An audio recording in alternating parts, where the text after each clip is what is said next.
Well,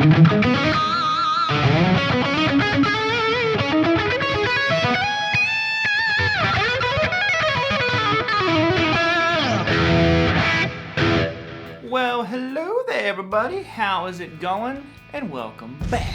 So what we're talking about? We're talking about taking those boring old chords and making them exciting. So if you want to skip me talking, just get straight to the lesson, you can right here, but I'm going to do a little bit of explaining here. So basically what I want to do is I want to take a simple chord progression and we're going to build it into something much more than just that. And you know, if you would like tabs for this lesson, they are down below in the description. You can check out lesson packs on my website. I'll actually have a full course coming out on stuff, you know, very similar to this very soon. And we're just gonna go ahead and get into this one and get going on those boring chords and make them exciting. Oh yeah! So phase number one is find your progression. So what we have here is we're gonna do a pretty simple one. I like this one a lot. It goes E major, then we're gonna go to C. I know I have delay and stuff on. C sharp minor, then we're gonna actually go to a G sharp, G sharp minor, and B major. Now, just to play it like that is not the most exciting thing in the world, you know. And I'm actually giving it rhythm. I didn't mean to, but you know, just to play that, there's not a lot going on. So that's the first step, is just figuring out what chords work together. Find what, you know, kind of has either, you know, you connect to it right away. Like that one I love because it starts out with that major chord, then you have your minor, another minor, kind of it's going sad, sad, and then everything's all right. Into that happy B major. So that's the first step, is just figuring out what is your progression even going to be. Now next, which I kind of did in the first one already and I didn't mean to, is figure out a rhythm to assign to the chords. That's the first step. First thing you want to do to make any chord progression sound way more exciting is give it a, you know, a particular kind of rhythm. Now we could easily do like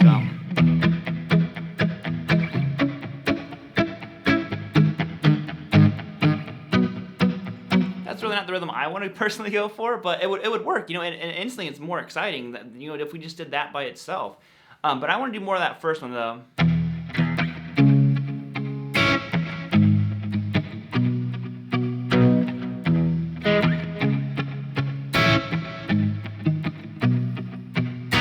So that's the rhythm we want to put to this, and it has this like a swing to it, and there's a little bit of actual melody happening inside of that rhythm. Like when I hear that, I can kind of start hearing.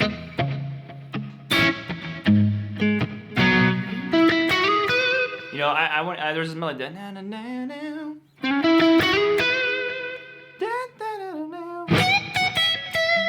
You know, it's kind of like it just resonates with me with those chords, and I like that already. So next is just putting that rhythm to it.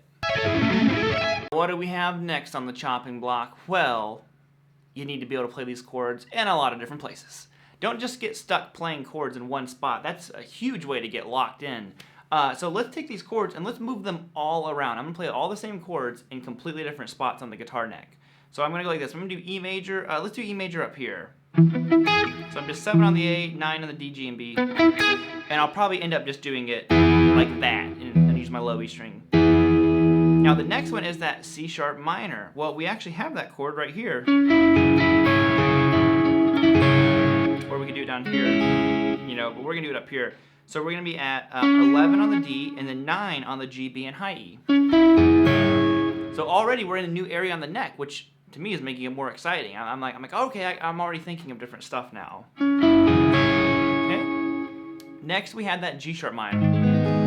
Now for that one, I would probably, you know, we could shift down here to get some variation. You know, that way it's not all just higher notes. Higher notes, higher notes. Tenacious D reference there if anybody caught that. And I'm going to do this one. So it's the same chord shape that we just did. I'm just going to move down here and I'm going to be at 6, 4, 4, 4. Or I guess if you wanted to, you could do, you know, a G sharp minor here as well. But we're going to use this one for now. And then next is B major. So I'm going to shift up here and go back high again. And my guitar just went out of tune.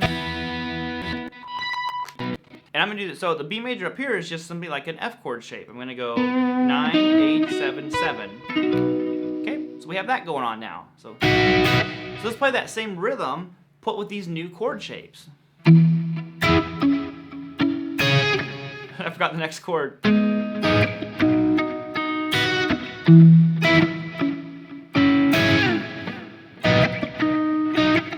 Already, it's starting to have some new life to it.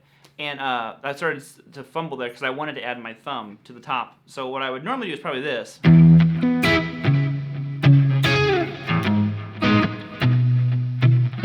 I'm adding my thumb, again, to the top of those chords, and it's just filling it out a little bit more. Because like I said, these are all very high-pitched sounding chords. Oh, there we go. And I like to add my thumb over the top, kind of like, you know, the Hendrix, Steve Ray Vaughan kind of vibe to doing it. So I would just go open low E string, and I'd use my thumb on that 9, because it's a C sharp note. Then I'd shift down to this G sharp, and then B. And so on with that. So already this riff is taking on so much new life, you know, than what I had before. We started out with just this. Now it's got all these new areas being added to it. So let's take it one step further with the final step here. Alright, so now this one, which I'm going to tab out some of the stuff. If you don't know your scale, I would highly recommend trying to learn that and incorporate it. But what we're going to do is we're going to add some scale notes, or like lead stuff, to these chords. That way it's not just chords and rhythm, there's a little bit more happening to it. So this is huge, you know, Jimi Hendrix influence and stuff like that. But basically, the overall key that we're playing out of, now you can play over the chord or the key. I'm just going to stick to the key of E major. But is E major. That's basically what our key is. So when I play these chords, I'm going to actually play the chord and follow it with a short little phrase out of E major. Now I'm just going to improvise it and then break down what's happening. So it'd be like this.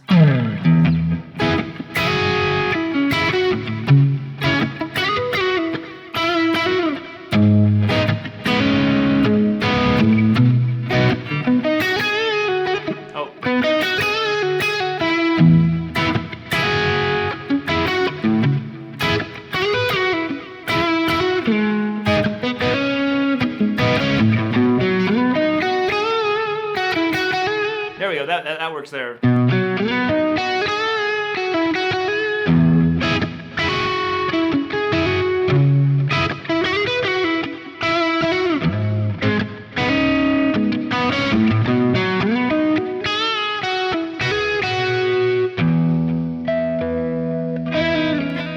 And so on with that one. Obviously you can get carried away. But basically, it's like I said, I improvised short little melodies over top of that, just out of the key of E. And sorry if I went out of time there slightly for a minute. But so basically, the first one was just this. I went so that open low E string, and then hit the 9 on the D, G, and B, and do some double stop. So we have those. There we go. Looking for the right tone. So I'm at 9 on the G and the B, and I hammer onto 11 on the G. Back to 9, then 11 on the D, then back to 9 on the G and B, and then 11 on the G and B. So we go.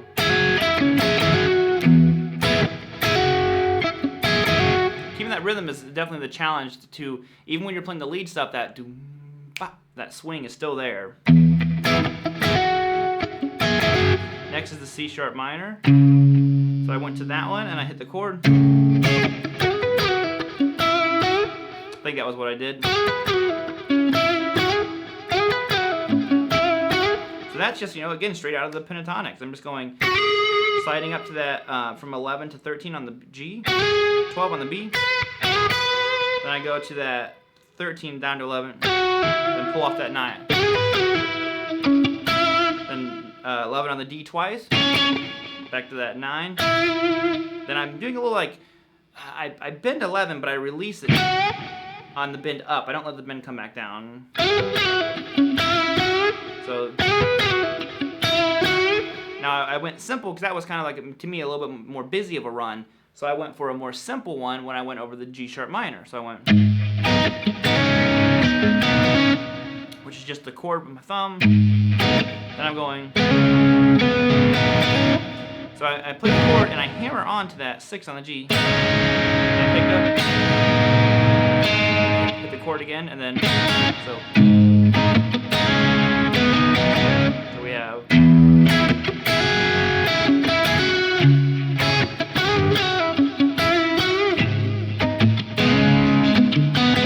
Like mimicking the first line. It's like a call and answer was happening almost. Then when I went to the B, I did my B chord down here, but I went up to this one, so I'm combining both chords. I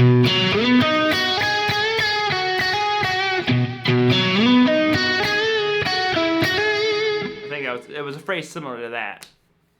But I was just 2 on the A, 4 on the D, and slide up to that 9. Then 8, 7, and I'm bending that 9 on the B up a half step, come back down. 7, so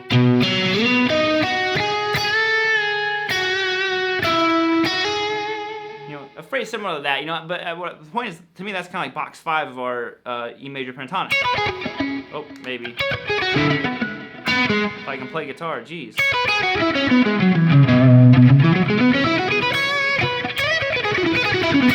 So to me, that's how you take a boring old chord progression and make it exciting. And, of course, you could arpeggiate this stuff as well if you wanted to, some kind of like, all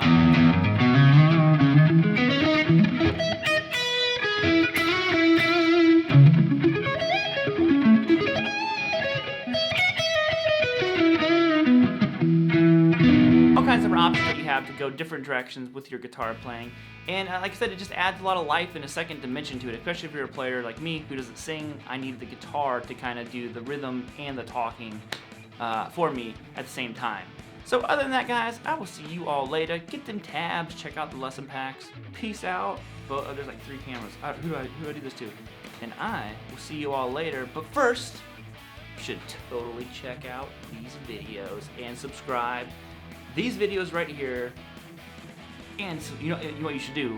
Crazy. You should subscribe first, and then check out these videos.